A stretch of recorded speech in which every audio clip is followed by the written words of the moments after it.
Hello, everyone who's joining us for this first of the Yourself webinar series today. Thank you for coming. This is going to be a great conversation led by some of our Daytona coaches, health coaches, life coaches, exercise and performance. So should be a great conversation. We're happy to get into it. Before we get into the topic, let me first explain a little bit about who we are. I think many of you may know, but Daytona Health, we are we've created a multidimensional, holistic, precision coaching program that makes it easy for our members to make meaningful behavior changes in their life that lead to healthier, longer, and more productive lives. So our mission and our approach, we're doing this by taking a root cause approach, okay, and we're ultra personalized. We are pairing every member with a unique team built around them, using our proprietary behavior hacking techniques, and giving our members the right tools, all leading to impactful behavior change and life change. So that's just the quick 2 seconds on what Daytona is. I encourage anybody who wants more information, go to our website, daytona.health. Check us out. Send us a message. Sign up for a discovery call. We're happy to fill you in even more and talk to you about what Daytona Health might look like for you. But the purpose of this webinar and this webinar series is really just to get into how to make 2023. Gosh, we're only 14 days away, something like that. How to make 2023, your best year yet, a super healthy year, and ways to progress like never before. So, you'll this time of year, there's a ton of exercise tips, diet tips, quote unquote hacks for starting your year off right and making lifestyle change.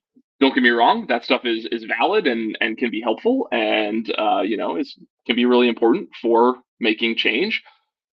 But with this series, and especially kicking off this series, we wanted to start with the importance of mindset, right? Because all that stuff, all the action needs to follow the right mindset for change. If you don't have that right mindset for change, it's never going to happen long term.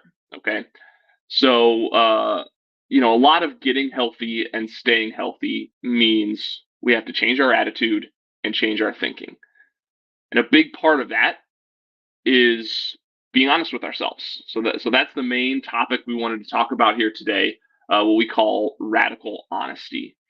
Um, with that, I think let's see here. MJ's running the controls. Maybe we can bring in some of our other coaches that are here. I can make a quick introduction, and we can start talking about that radical honesty. Um, I guess I should introduce myself better too. If I didn't, I am Kevin Heine. I am our director of coaching and customer success. I am in the weeds coaching with our members, and I am helping design some of our programming and move Daytona forward here.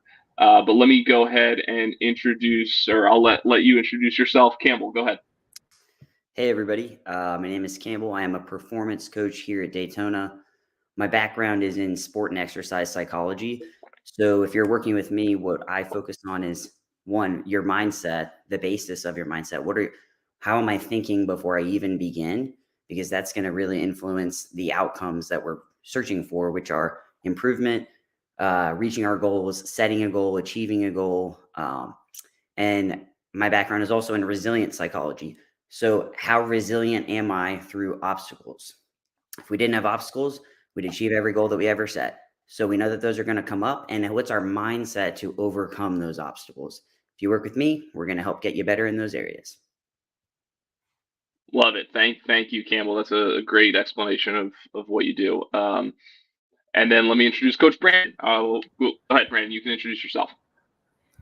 Hello, I'm Brandon, and I got into the health and fitness industry essentially just trying to figure out my own health issues, and it led down a path of a lot of questions and seeking a lot of answers, and it brought on a holistic approach. And a lot of my clients that I work with, I tend to really get a good understanding of the overall lifestyle and, see the mechanics and the day-to-day things they're doing to kind of show how they got to where they're at, and the mindset, the belief systems, and just the way people live their life and everything. And just gravitated more to a holistic approach over the years. Wonderful. Thank you, Brandon. And I should add, I believe if the timing works out, our CEO, Dr. Ravi Kamatareddy, will be joining us here too. But he's actually on a call with one of our members, potential members, I think. So that comes first. But he'll be joining us to add his 2 cents, more than 2 cents. He's got a lot of thoughts on this idea of radical honesty. So thanks, guys. Again, feel free to hop in at any time. Give me your thoughts. Tell me what you're thinking, and I'll be sure to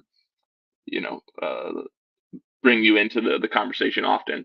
But that's it, guys. What I said we want to talk about today is that idea of radical honesty, being honest particularly with ourselves, right? That's what we want to focus on. I think that is going to be a key for many of us to get healthier, to make progress in 2023 like we haven't before. So let's start with a little bit of a definition of radical honesty. And it's pretty much what it sounds like, right? It's the practice of being honest all the time, at all times, about our feelings, about our thoughts, about our actions, everything. And I think we want to particularly put the focus for this talk on that radical honesty with ourselves, right? I'm not really all that worried. I don't want to talk about, avoiding white lies with our family or spouses or anything like that, or friends. There's a place for that maybe, but really we want to talk today about this radical honesty with ourselves.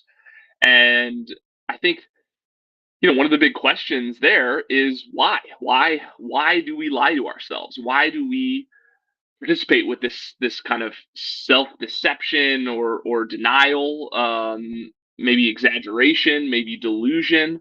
Why are we engaging with this, these lies to ourselves? Excuse me. So before I just keep talking about it, I'll bring it to Campbell or Brandon. Anything, either your experience with members or even with yourself, that you have any thoughts on kind of why we lie to ourselves? Yeah, I think that is a really good question. And throughout my years of working with individuals and athletes, we see a lot of lying to ourselves because failure is uncomfortable, right? If I don't live up to my own expectations, that's uncomfortable for me. And I don't want to necessarily admit that to myself, let alone other people, that I haven't achieved success or achieved a goal that I've set for myself. So really, it's about how uncomfortable am I willing to get with myself in order to have that self-awareness. So in sports psychology, one of the tenets is gaining self-awareness. Now, everybody has some level of it, but we want a deeper level of self-awareness so that I know when I'm not being honest with myself, which in fact can be a very difficult thing to get comfortable with. Yeah, that's such a great point, Campbell. I mean, that's something we talk about in coaching all the time. That kind of, not, people aren't comfortable with being uncomfortable, right? Like that they don't like that discomfort, and so we often lie to ourselves to avoid that discomfort. It's kind of an avoidance defense mechanism, right? Brandon, not to put you on the spot, but anything to add to that? Anything that you've seen? Sure. I love what he said, and it's so true. I really preach self-awareness as a foundation, because at the end of the day, if we're going to lie to ourselves, we have to know the truth. We know the truth, and we know that we're lying. So if we're able to do something like that, we have to go through layers of the psyche to start to manipulate ourselves and really deceive ourselves. And I think it's often just a protective mechanism that we developed early on in life, depending on our childhood and how we're raised and the people that influenced us, that determines our safety, like where we feel safe at and where we feel comfortable expressing ourselves. And our ability to overcome any of that trauma, or, the lack of overcoming that, kind of determines where we stand there.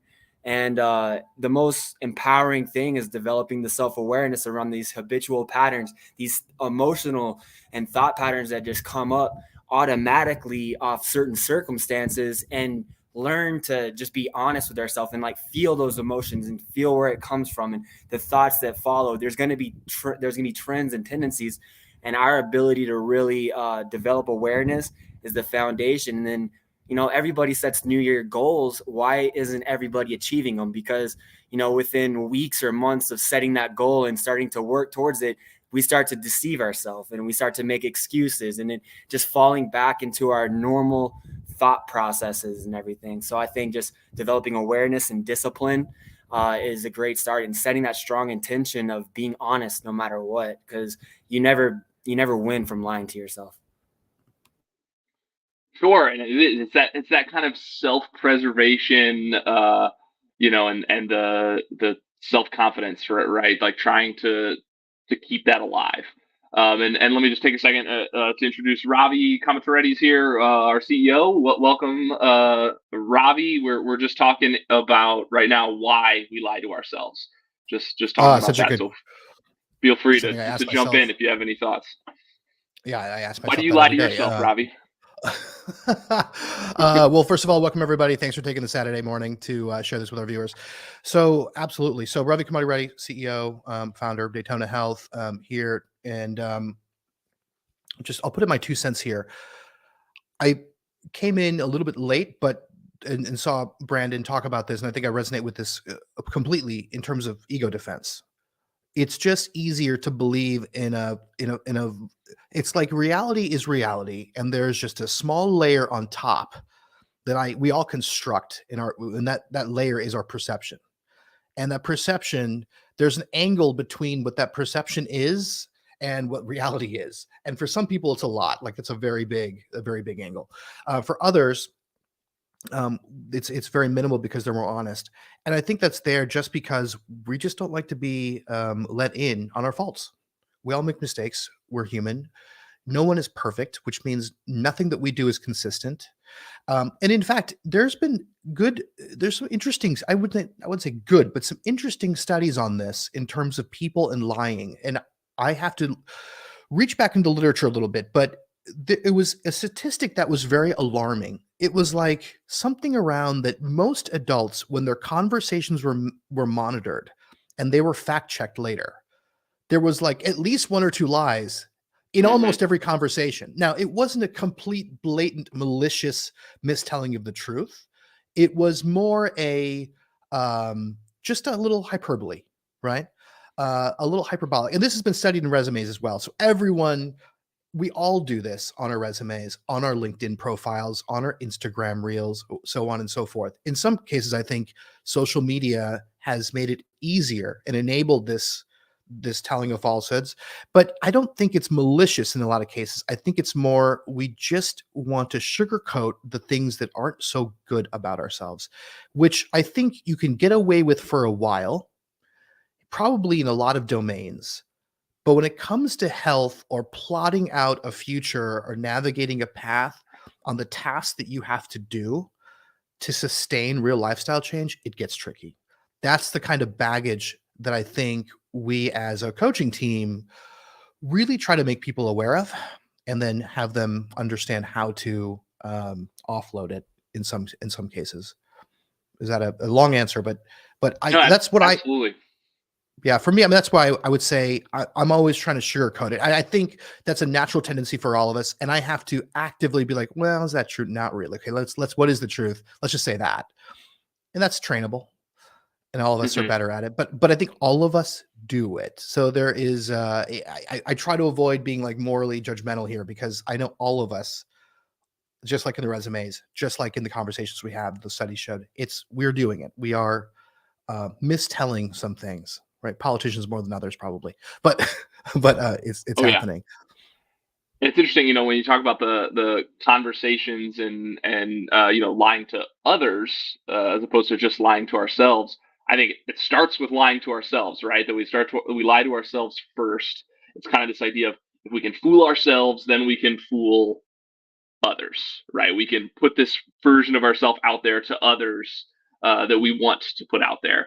And it wouldn't be me if I didn't make some kind of pop culture movie or TV reference. So it makes me think of there's a Seinfeld episode, right, where George is telling Jerry how to fool a lie detector test, and his last bit of advice is, Jerry, remember, it's not a lie if you believe it, right? So That's right. I think that's it. Like that's part of it.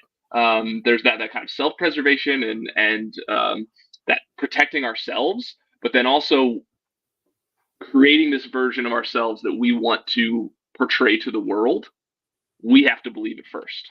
So it's much easier to just lie to ourselves about that.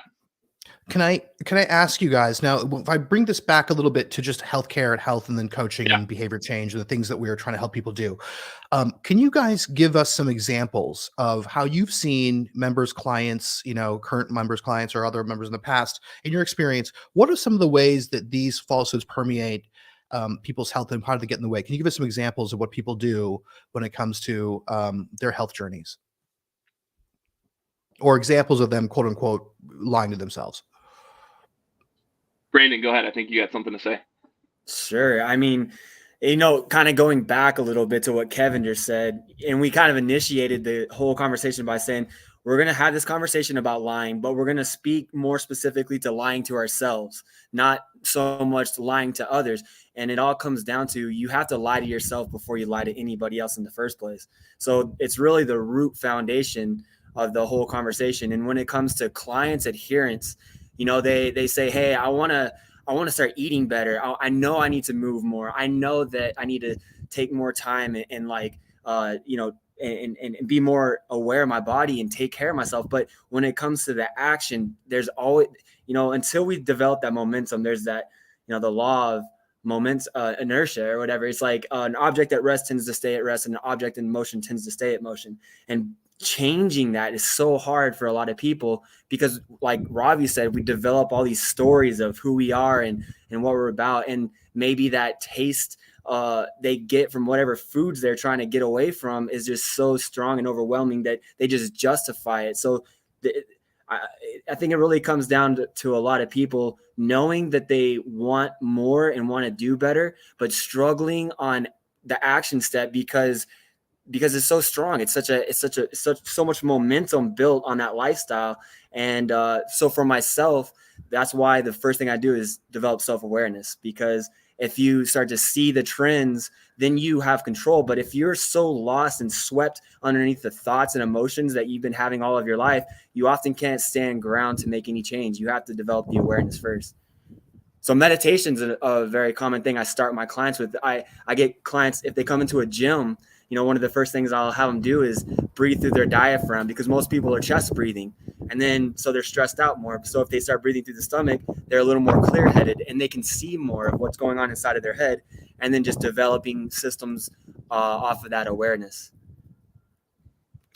Yeah, I think to add on to what Brandon said is a client I had with Daytona, one of the things that we talked a lot about was mindset and self-awareness go hand in hand. So one, I have to develop self-awareness. That is a skill. It is a practice that we have to do every day. But then when I have this self-awareness, how am I interpreting the information that I'm receiving? So it all comes back to the mindset that Kevin was talking about at the very beginning.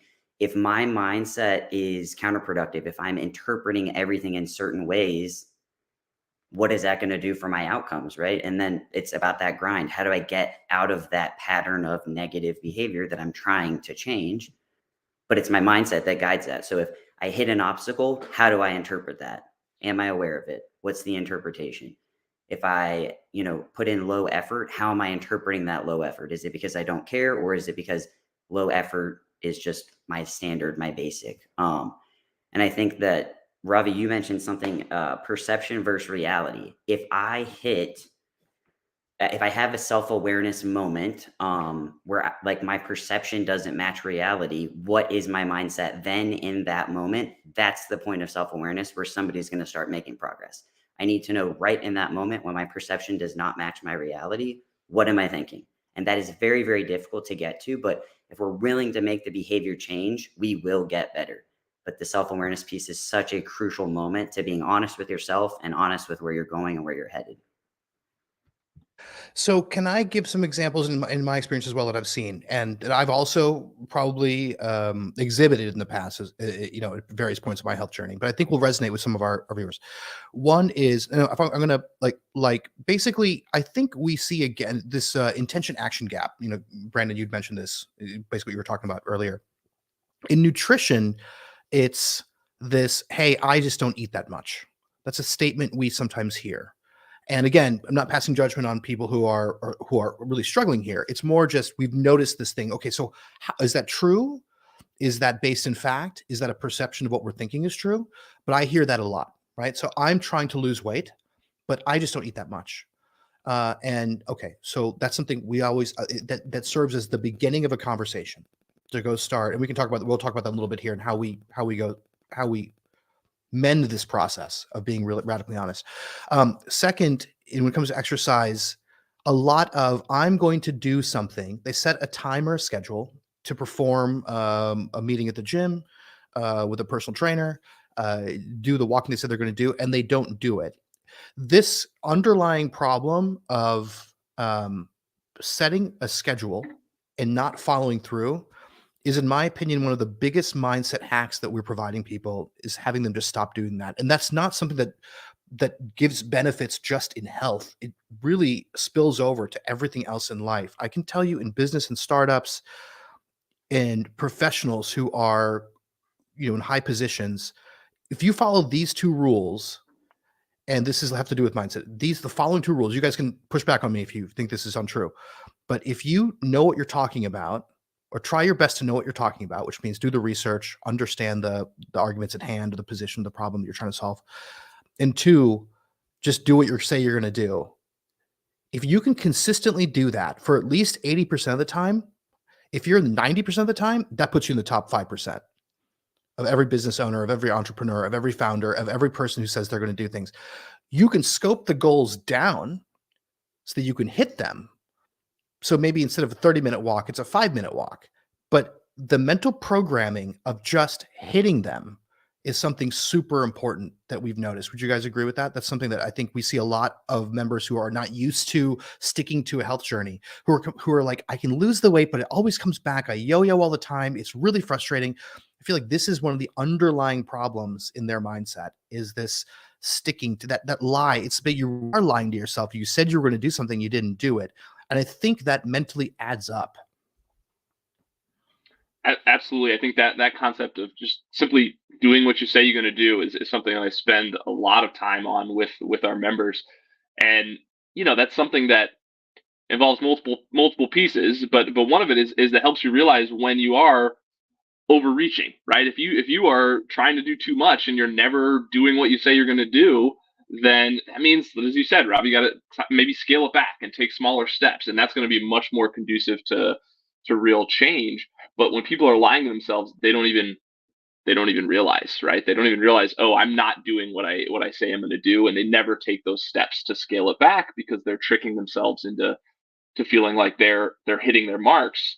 And I know we're going to talk in a little bit more about kind of some of the strategies to use to avoid this lying to ourselves. But just to step on that just a little bit, one of the things that's great about what I'm able to do through Daytona as a coach is, using real objective data to back that up. So for exercise, for example, somebody common thing, someone says, I'm doing pretty good. I'm exercising like I said I would. I'm getting my walks in, and they said they were going to do 30 minutes 4 times a week or something. Well, I can look at that. Since we're linked into their wearable device, I can look at that objective, look at the actual data and say, well, you say you're doing it, but this is what I'm seeing with the data, and kind of force them to look with open eyes at that disconnect, right, between their perception and reality.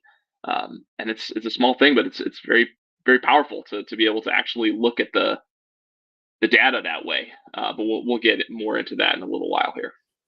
So actually, let me accelerate us into that. So let me Yeah. just do a stage check here. So it feels like what we've talked about is, kind of obviously who we are as a company and our kind of backgrounds and our experience. But this idea of 2023 is challenging for everybody. This is the time of year when everyone wants to make this year healthy. We fundamentally believe as a team that people care about their health and they're trying to invest the resources necessary to get to the goals that they want to get to. But instead of, one of the reasons we started this webinar this way was instead of just giving people, here's your eating plan that's going to work, here are the 10 superfoods or the 6 super exercises or whatever. Really, we need to take a step back and go, hold on, how do we train people to understand that whatever plan they get, that the mindset necessary to stick to that plan and to be consistent is really the key to avoiding that yo-yo in 2023. Avoiding that plateau, avoiding that yo-yo, avoiding living in an unbalanced way where you're just so every single minute of your time is scheduled with exercise and work and home. And, when you're planning out playtime, it's like, we're going to play hard, play well. There's something wrong with that, right? It's a little bit antithetical to what play is. Anyway, so this idea of radical honesty has to be the underpinning of getting healthy. And 2023, at this point in the new year coming up around the corner, this is an excellent time to start training our minds to this. And that's why we wanted to talk about this. And we talked about kind of some of the reasons why we do that, to protect ourselves from bad information, right? We don't want to step on the scale. Better to just the scale is what I think it is, right? Is better than me looking at the number. This idea of, even though it's a little bit uncomfortable, radical honesty. We're radically honest. Okay, so now can we talk about there are kind of like two things that come to mind when I think about radical honesty. One is I'm starting a health journey. I need to get an assessment. Like, where am I now? How do I do that? And then what's the kind of mindset and approach I should take to do that? And then there's a second part, which we'll talk about in a minute, which is, okay, now I've got an assessment. I'm ready to make some change.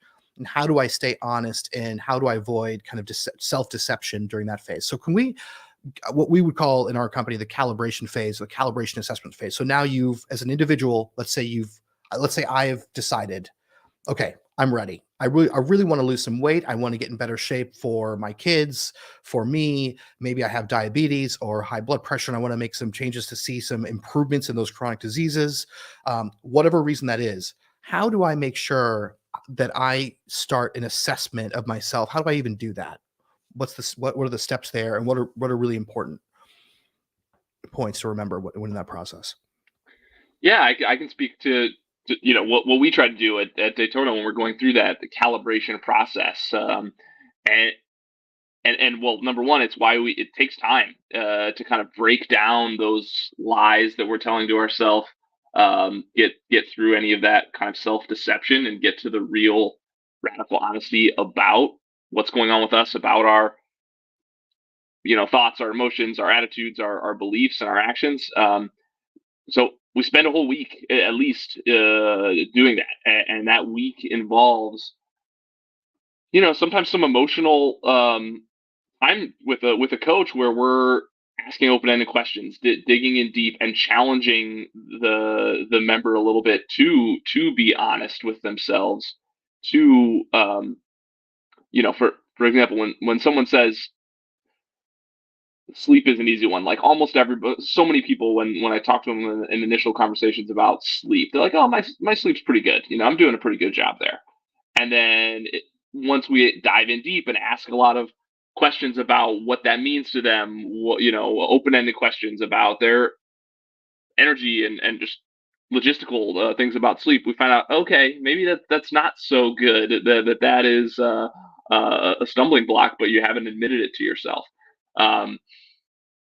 But it's that it can be hard to do on your own. So I think that's one benefit to a program like Daytona, where we can get to know you really well, ask the hard questions, and keep digging, keep digging a little bit. Continue to ask why. Dive in deeper and get a layer deeper and a layer deeper till we can get to the real truth. It makes a lot of sense. Campbell, can you fill us in on what is your approach to helping someone discover what their that initial assessment phase, like that first meeting you may have, kind of their, let's say, like we use the COM-B model behavior, just capabilities, their opportunities, their motivation? How do you approach finding that out and then having them be honest with you and then themselves being honest with themselves about what these are? What's that approach like?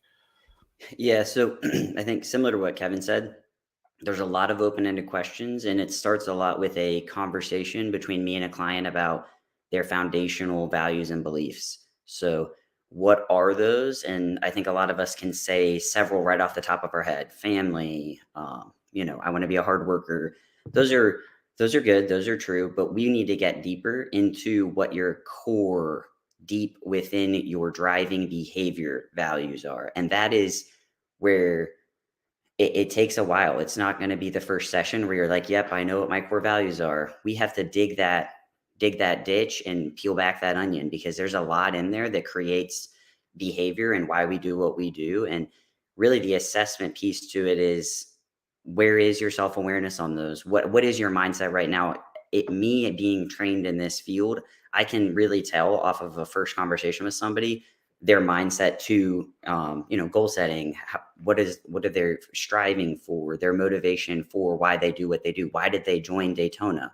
But there's more to it than that. So they bring a lot to the table, the client, and those values and belief systems are really the assessment piece. What do you believe in? What drives you?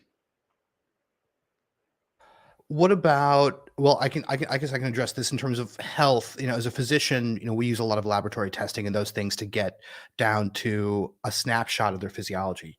That's really helpful. It is not the end all be all of your health, to everyone listening. However, it does give us some insight into how certain aspects of your physiology are working or not working as well, or working really well.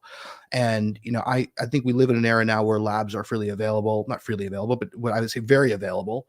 We also live in a world where in the United States, at least, you have access to your data. So in that initial conversation that anyone has, if they're doing this alone or if they're doing this guided through coaching, I would urge people, or with their physicians, to really have a discussion over what those labs mean and what labs are missing or what they need. And that's definitely a discussion to have with their physicians, or their primary care doctors or what have you. But it's a really important thing to not just get those numbers back, but to understand what those numbers represent and get a grounding of those numbers, and realize that a lot of these labs that we get for cardiometabolic diseases, diabetes, hypertension, renal disease, liver, cholesterol, are changeable through improving your health, as most of us suspect. But from a health standpoint, I can talk about that. But Kevin and Brandon, can you guys talk more about in this initial phase when you start wanting to get healthier in the beginning of the year, for example? Everyone talks about goals, but there are some frameworks that work really well for goal setting. Can you all talk about what the SMART framework is, if that's something that I think a lot of people may not be familiar with, or may have Yeah, heard that acronym? absolutely. And I won't get us down a tangent here, but I just want to quickly say, like, the fact what you were saying about labs there, Robbie, and making sure you go to your doctor and you know try to learn more about what those actually mean. What something wrong with our system that's not just part of the deal, right? Like that our doctors, our medical team is not automatically giving us more insight, not just into what's wrong, but what those numbers mean, what these different labs mean. That's something that obviously at Daytona we're trying to provide more education around those things. But in terms of goal setting, and as you were asking about, Robbie, that SMART framework um, is a great way to make sure that you are being honest about your goals and whether you are reaching them. Because SMART, comes from actually the business world, but I think it's relevant to any type of goal setting acronym that stands for specific, measurable, attainable, relevant, and time bound. Basically, SMART.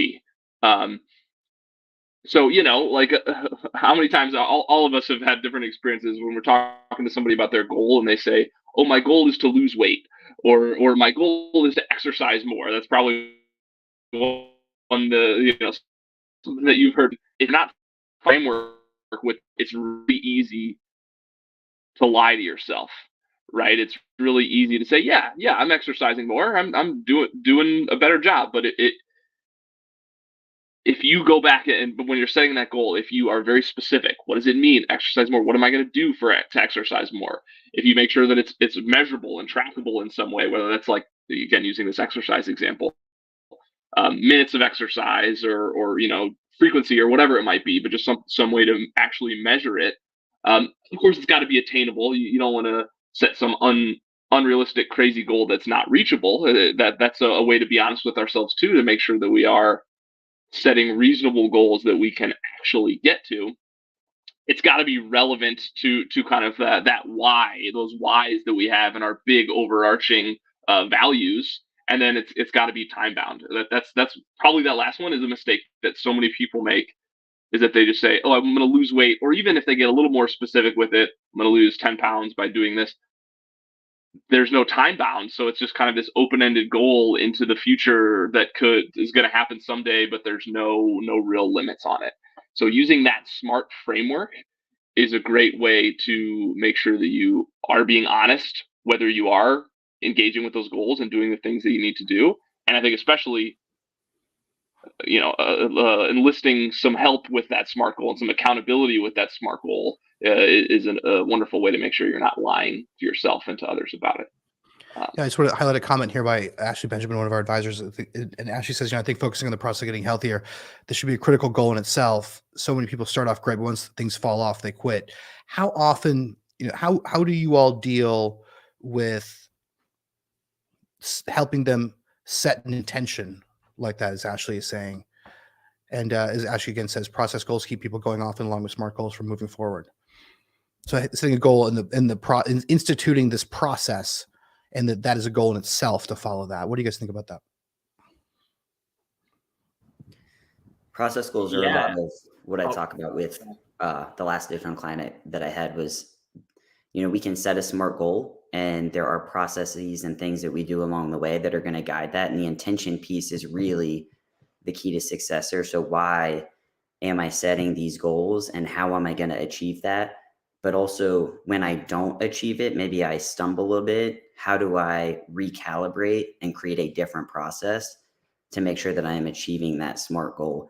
And I think one thing I've seen with a lot of clients is how they interpret success and failure can guide that process. So maybe I'm setting too lofty of a process goal. And again, that comes back to the radical honesty. The process goals are going to help you achieve the SMART goal. And we have to have that self-awareness and radical honesty to know if those process goals are working for us or not. The intention is very, very important. Brandon, it's funny, as a personal trainer and kind of the expert on movement and helping coach people through that, I feel like there's probably a lot of frustration that you see where people, you may have to give people some bad news in the first part, right? I think a lot of people are used to being healthy at some point in their life, or being very mobile, strong, flexible, all those things, good cardiac fitness.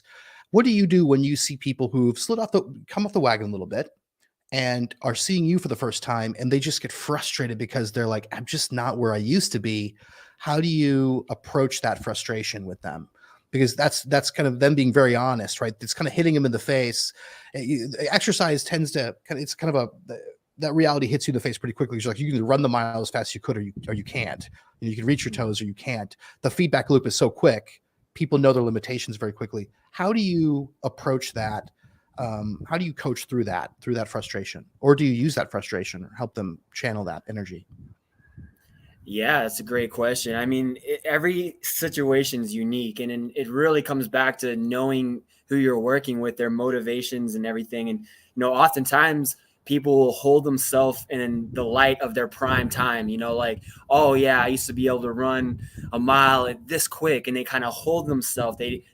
They're living that still, even though they haven't even attempted a mile in 10 plus years, And I think the moment they kind of see where they're at for the first time speaks for itself, and really just being aware of how they're processing it all.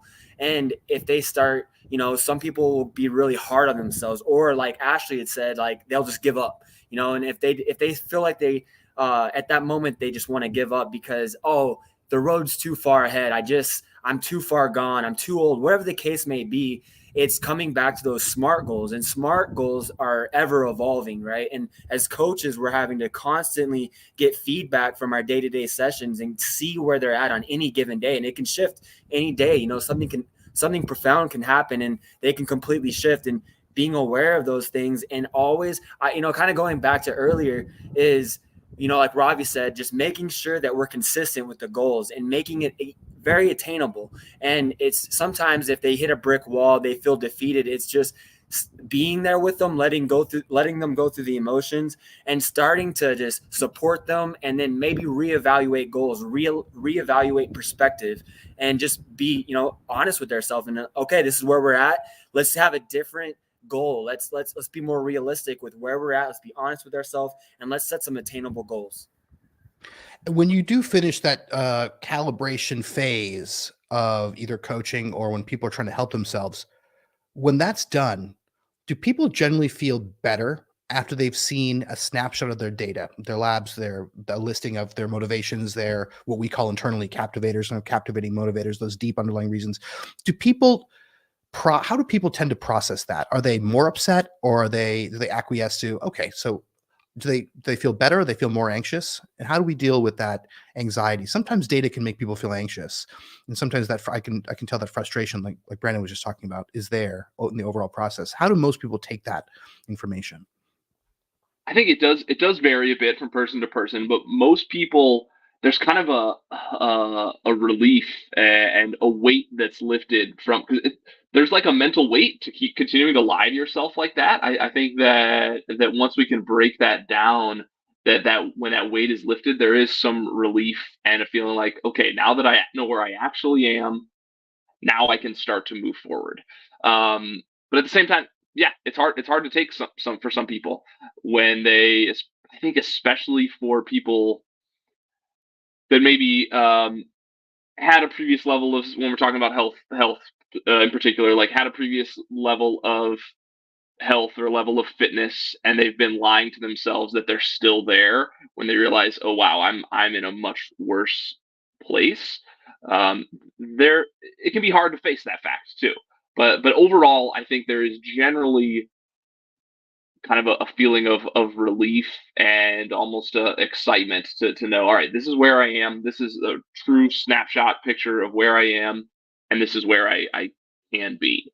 I think that's an important thing, is from the coaching side too, that we have to make sure that we're talking to them about is, yes, this is where you are, but here's the roadmap to getting where you want to be. Can we move to the next phase here, which is that second very important piece? Now that person, the individual, has gotten a good idea in a guided sense of where they are, where their health physiology is, where they want to go. And now you're ready to take them to the next part of the journey, the actual coaching or behavior change phase. What is super important in the context of still maintaining that radical honesty that you want them to know as they go through? I'll start off with one that I think you all will resonate with, which is the time, being realistic with the time and patience it takes to learn new things. I think one thing we've noticed with a lot of members is that doesn't get taught very often, is that health is a skill. Like, no one is born knowing how to be optimally healthy. It's just like basketball or learning a new instrument or anything else that you just learn, and that takes time, effort, and guidance to learn, like any other skill. And most of our members are very successful in other areas of their lives. They're very successful entrepreneurs, business leaders, parents. They're very good at hobbies, and they just don't seem to have that system down yet for health. But would you agree that a lot of them, I think a lot of people in general, don't or underestimate just the time it takes to learn the skill and the patience that they're going to have to develop when they constantly see some growth, maybe a step forward, a step backward, sorry, and then 2 steps forward, and kind of a sawtooth pattern, but an overall general improvement in health. But some weeks are worse than others. Is that something fair to say, that patience and this idea of keeping people honest about this is a skill? Sometimes you will move backwards. You will be uncomfortable. It's going to be hard. It's not always fun. It's not always 10 minutes a day.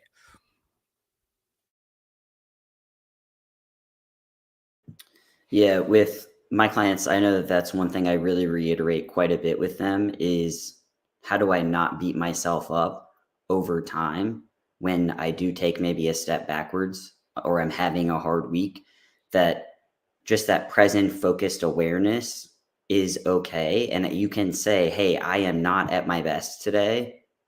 That is at your best because you're recognizing it. Just being able to recognize it alone is making you better. It's that radical honesty and having the mindset change that's really going to see long-term growth. And I think once people start to understand, hey, I can have a bad day and still be at my best, then we're really, really starting to see huge leaps forward.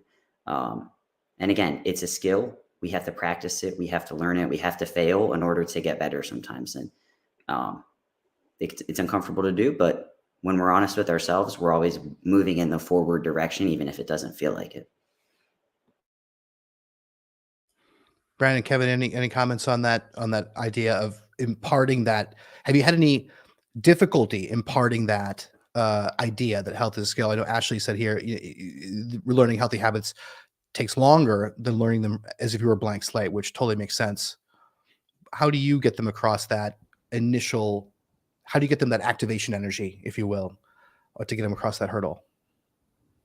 Yeah, I think the one problem that we face a lot for some of these things is people think, oh, this should be easy. You talked earlier, Ravi, about that this is a skill and this can be hard.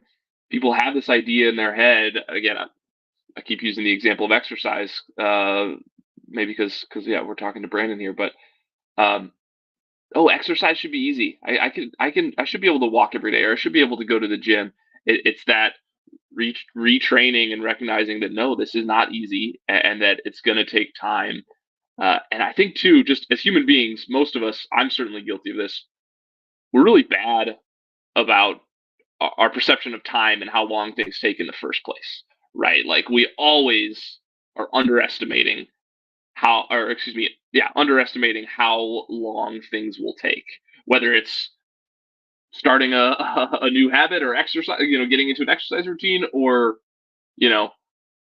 doing the laundry. Like we're really bad at estimating how long things will take. So kind of setting the stage, recognizing those facts that things are harder than you realize and things are going to take longer than you realize, as the coach, just reinforcing that, and also keeping track of the small wins along the way.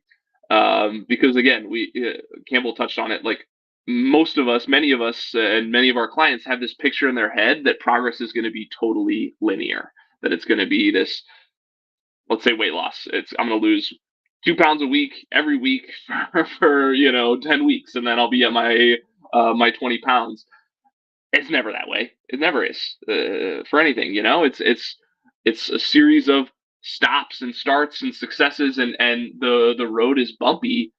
And when we're in it, it's easy to feel all of those bumps really profoundly. But when you zoom out and see that trend line, it can often look fairly linear. So it's just a reminder to zoom out, kind of view that trend line, not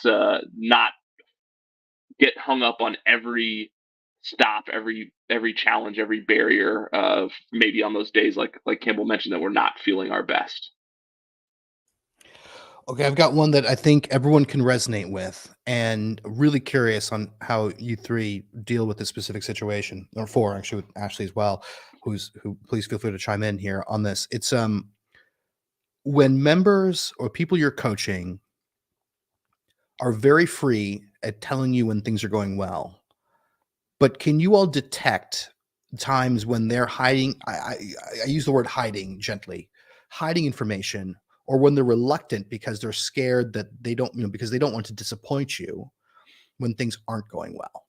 How do you detect that that's happening, where you feel like you're missing information, or they're only telling you when things are what they're doing right? How do you start that process of exploring what's not going well? Because I feel like, again, having them be radically honest about what's going well but not going well is important to course correcting them and keeping them on the path. How do you approach that situation? Has that ever happened to you? I would, in our field, the results speak for themselves. You'll see trends happening, and if someone signs up for our coaching services and they stay on track, they're going to get results. They're gonna be making progress, and of course, like Kevin said, it's not absolutely linear. But when we're just at the start of it, if we are just developing awareness and just becoming aware of how we move and starting to exercise and starting to be mindful of how we eat, the results come really quick at the beginning. And then there tends, so long as the person is consistent with all these things. And then oftentimes people hit a plateau after they've been doing something for a while and you got to change things up. But I mean, really the results speak for themselves. And, watching people move, during a session, it should be consistently improving. If they came in super stiff and having a hard time getting up and down and their energy levels throughout the workout and their overall aesthetics. And of course, like Kevin said, having the data to back it, having all these different technological devices to kind of moderate, hey, you got in 3,000 steps, but we've been aiming for 6,000 steps a day. Or, we missed this workout. You didn't log the last workout, whatever the case may be. There's so many objective measurements and just anecdotal, just seeing our clients on a regular basis, just seeing the progress or the lack of. The actions speak for themselves, Yeah, like Ashley said. And I'll say, Ravi, we've talked a ton about this, about, people who are, want to tell you when they're doing great and want that kind of attaboy, but how to detect when things are not going so well. Just in general terms, the three things that I look for that I can kind of tell a little bit when something might be off. The first is, just from a coaching perspective, if they go silent. If they go radio silence, then that's usually a sign that something could be off. Sometimes other things have happened or whatever, but that's a good signal. Another one is they start speaking in much less specific terms, that they're talking in generalities, that exercise has been pretty good or sleep has been pretty good, when in the past maybe they said, I went to the gym 3 times this week, or I slept my Oura Ring told me that I got 8 hours of good restful sleep last night. When they start to get less specific, that can be a telling sign. And then the third that I notice is avoidance and redirecting, right? Where we're talking about sleep and then they shift the conversation to nutrition or food, right? Those are 3 signs that I notice in my everyday coaching, that usually if those are coming up, that means that we got to dig deeper and figure out what's really going on there, because they might be lying to themselves. And I think to add on really quickly to what Kevin said was, if I'm working with a client and I ask a question like, okay, so it seems like things are really going well, like what should we improve on? You might see a client reiterate something to work on that we've been working on, and it's maybe just phrased a little differently. And I think that all comes back to the radical honesty of, are we being as successful as we want to be? Is our perception meeting reality? So that's where Daytona is so effective, because you have the coaches that will constantly push you. And it's like, hey, that sounds a lot like what we've been working on. Maybe we aren't being as successful as we want. So let's really talk about and get into what's going wrong, or what are our current obstacles with that. Campbell, is this a larger symptom of like pathologic people pleasing? Is that something you see in members? Is it just that they're used to wanting to make you feel good, and that kind of underlying mindset is holding them back in other areas as well? Yeah. And back from what we said at the very beginning, it's uncomfortable to be uncomfortable. I don't want to look a certain way to people that I maybe have respect for or that I want to impress. Listen, you're here to get better. Every day we're going to do something that's going to hopefully make us better. And it's okay the days that we don't have that. We want to know that, because that makes us better. And I think once we get that mindset switch, like I said, the sky's the limit there. And it's always that just being uncomfortable in the uncomfortable, and that's okay. But yeah, people want to please, which is a good thing about humans, but not really when it comes to getting better for a performance goal. So that brings me to I think one of the most important aspects here is, so how do you? And I'm going to term this problem a problem of the 2010 and beyond, and it may extend back past that point as well, but I'm going to call it, I think we have a generational flakiness problem. I'm not sure if this problem is something that humans have had for a long time, and now that we're just able to, it's more visible because we're communicating more often over digital media. But this flakiness problem, this idea of them not keeping commitments, what's the solution? How do you all coach people through that problem? First of all, what is it? Not keeping commitments. What's causing it? Again, it's a problem of radical honesty, right? It's of them kind of self-deception. And how do you even approach fixing it? And is it fixable? Is it trainable? And can people improve?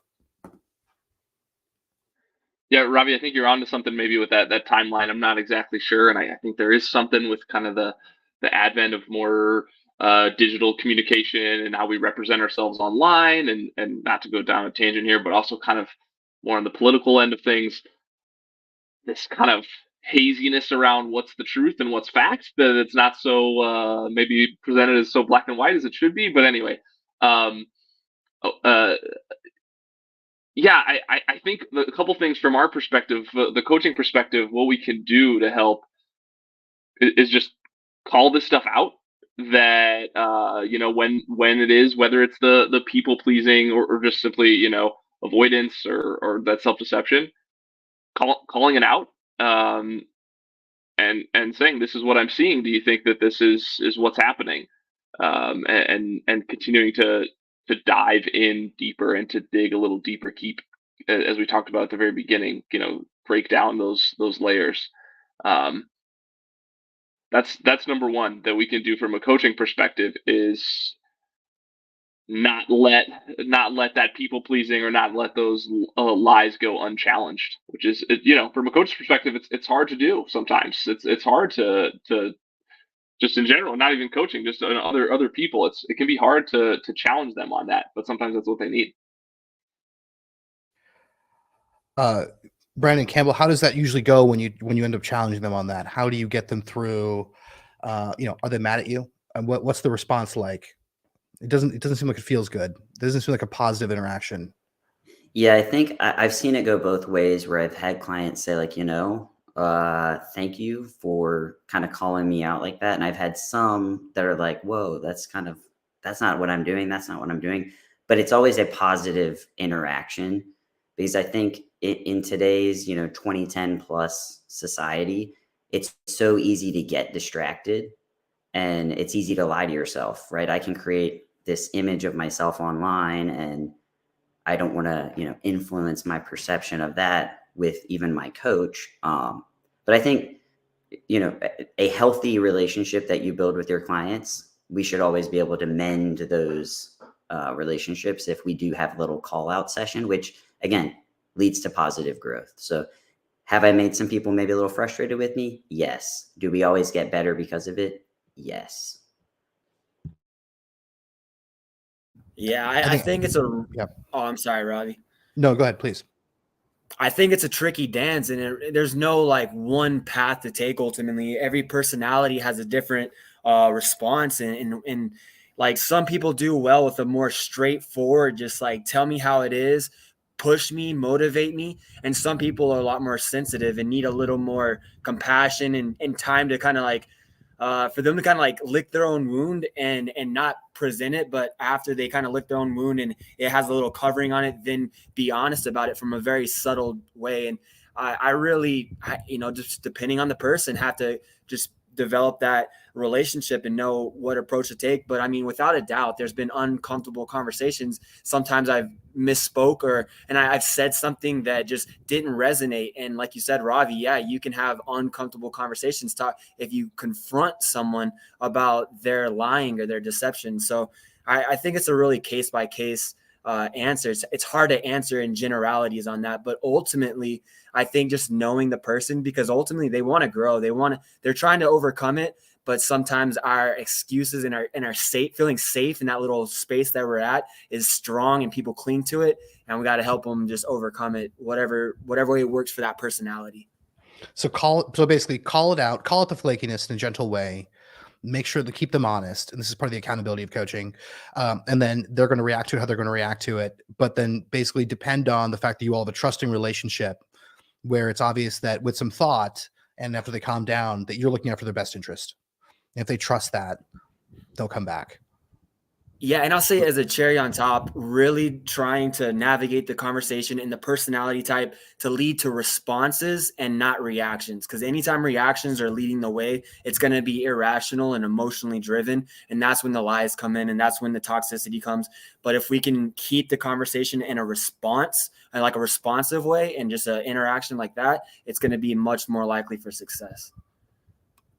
I want to bring up something here that Ashley brought up as well. And I think this is one thing Ashley's taught me. It relates to something, Ashley, you've taught me here.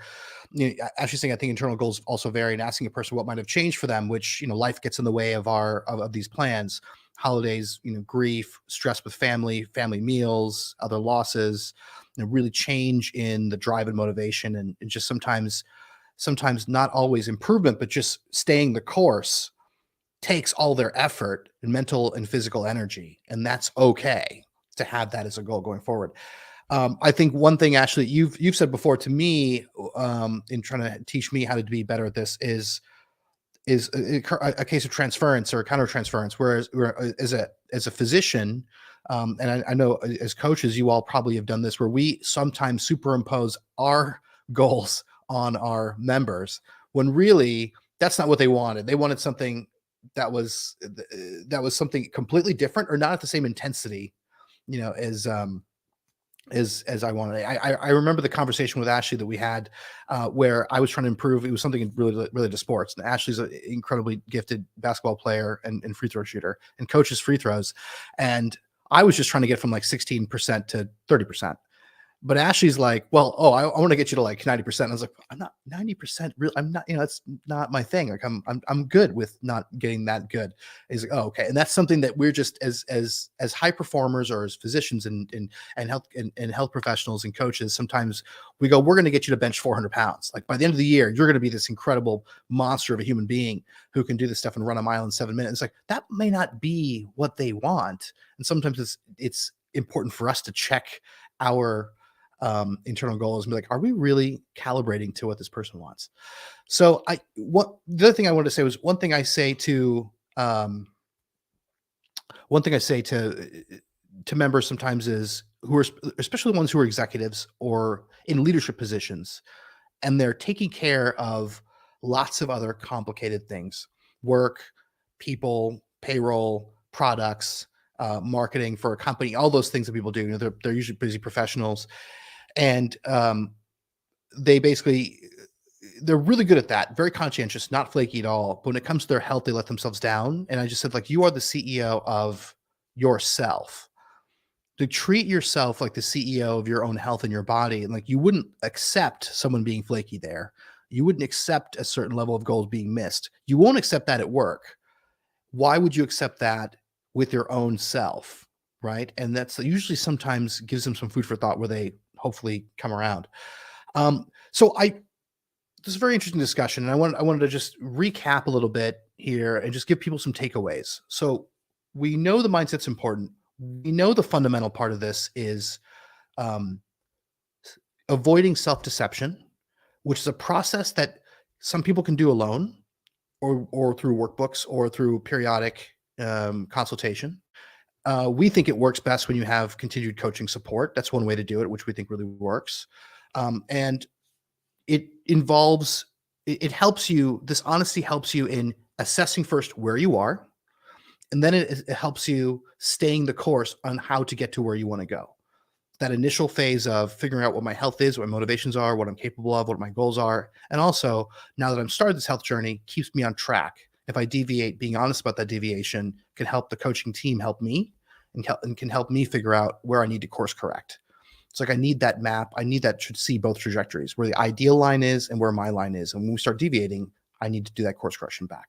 So what do you guys think about these? What are some takeaways we can do? We can tell people to stay honest, like very practical things. I can start this off. One thing is, write these things down.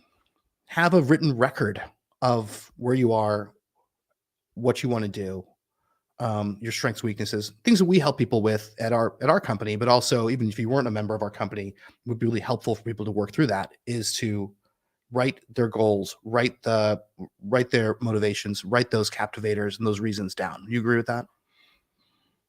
Absolutely. Having that record of it somewhere is important, so you can go back to it and hold yourself accountable, or maybe using someone else, writing it where someone else can see it as well to help hold you accountable.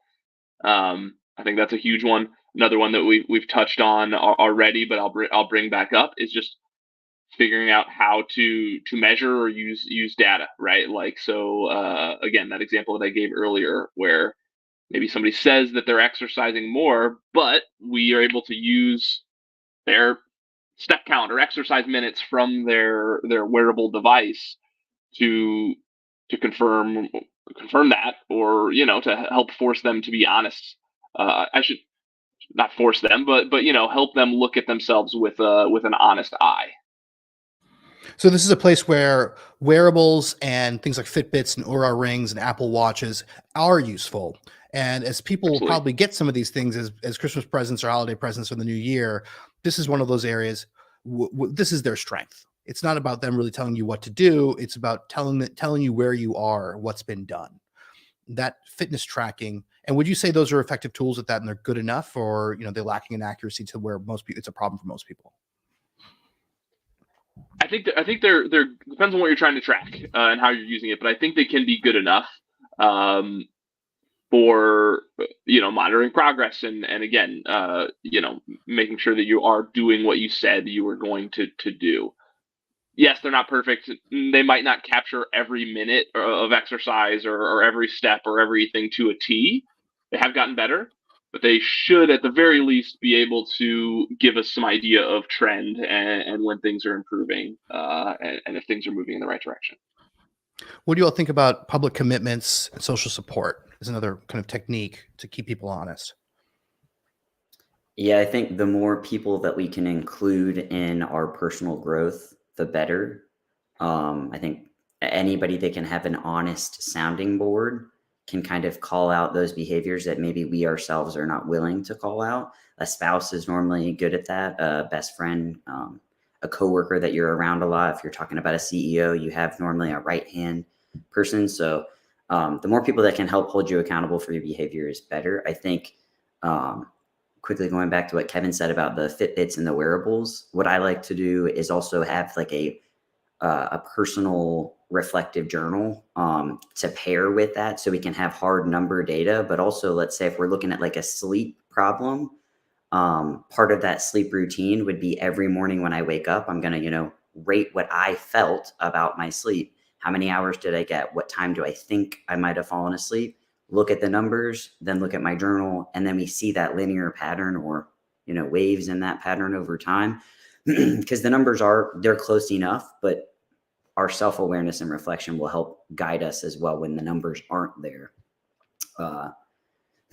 Sorry, excuse me. Yeah, great point, Campbell, kind of pairing those things together. And I think you can't just use one strategy, right? You've got to use multiple strategies here and find the right mix for you.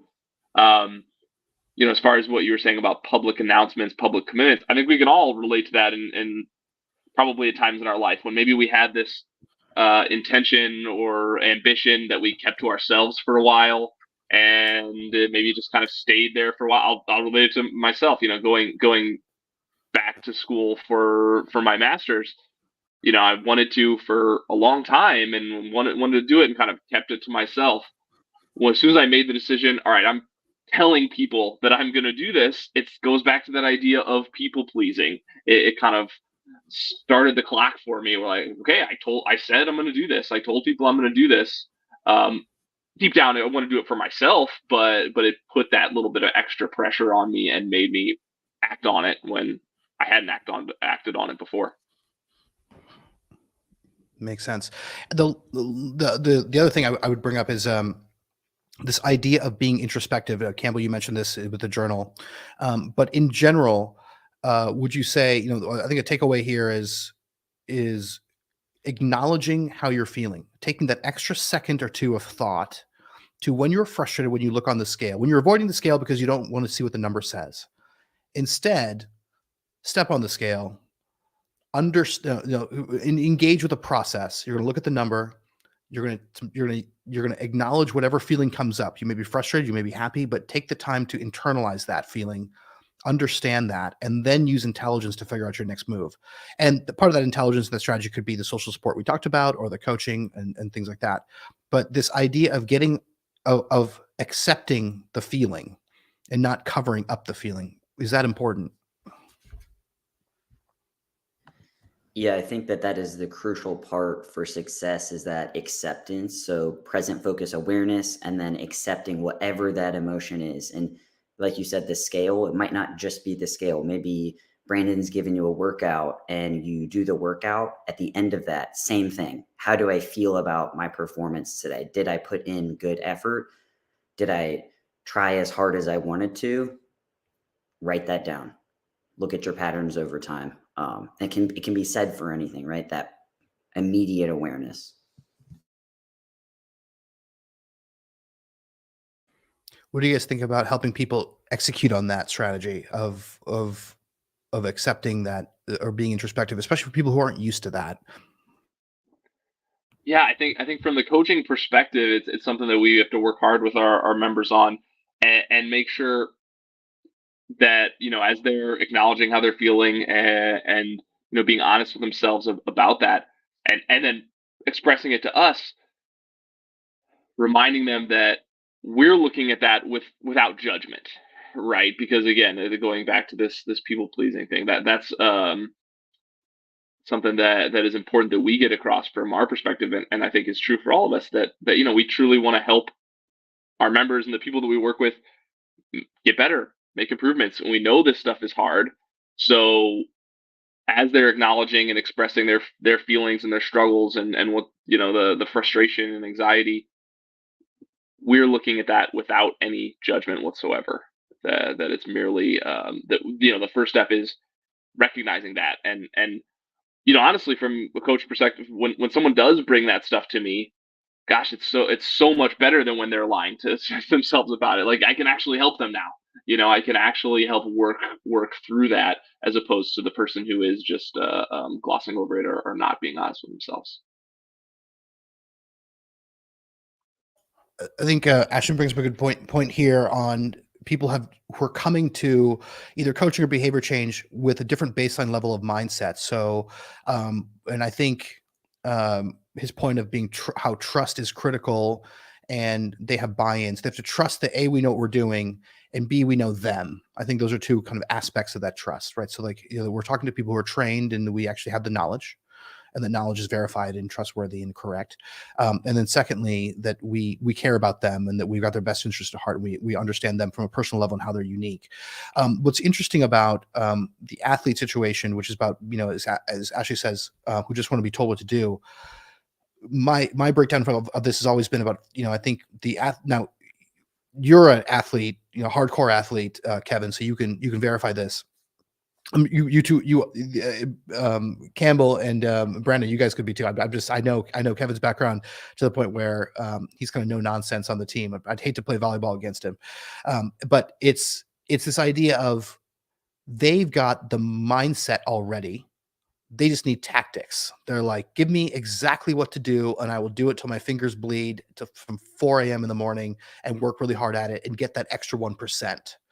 Then there's, I think, most people who aren't at that level of mindset yet, where they need mindset plus tactics. They need these things about honesty, showing up, understanding that it's a skill, kind of the Carol Dweck's growth mindset strategy, right? Resilience, accepting where their shortcomings are, knowing that, like, having the last word with negative self-talk, all those things, all those strategies there, being comfortable with being uncomfortable. Do you feel like people who are not athletes or have not been trained that way can be turned into people with that level of mindset? So normal people who go through a health journey or coaching, do you feel like it's necessary for all of them to turn into that athlete mindset, or should they, do they have to, or at least adopt some aspect of it to lose that weight? Do you have to turn everyone into a high performer for them to get healthier?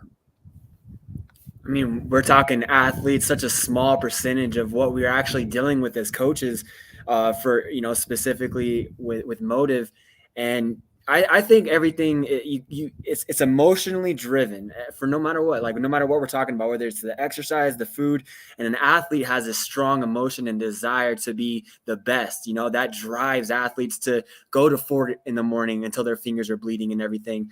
And I think, can anybody become that? Sure. I mean, David Goggins, I mean, talk about an extreme example of someone who's had, a lot of health issues, really overweight, and he's just got this mindset of he's the best in the world, and he goes all out on every single thing that he does. And every single one of us has potential to become anything we want, as long as we get our emotions, stable, and we can, like you said, Ravi, like really consciously observe these things rationally. And we have to be able to see the truth of the emotions, and be able to see it inside and out, and understand our intentions and what we're trying to achieve. And then if we have that desire to become the best, like an athlete, if we are even overweight all of our life, then without a doubt, you can become it. You can become anything, as long as everything's in alignment.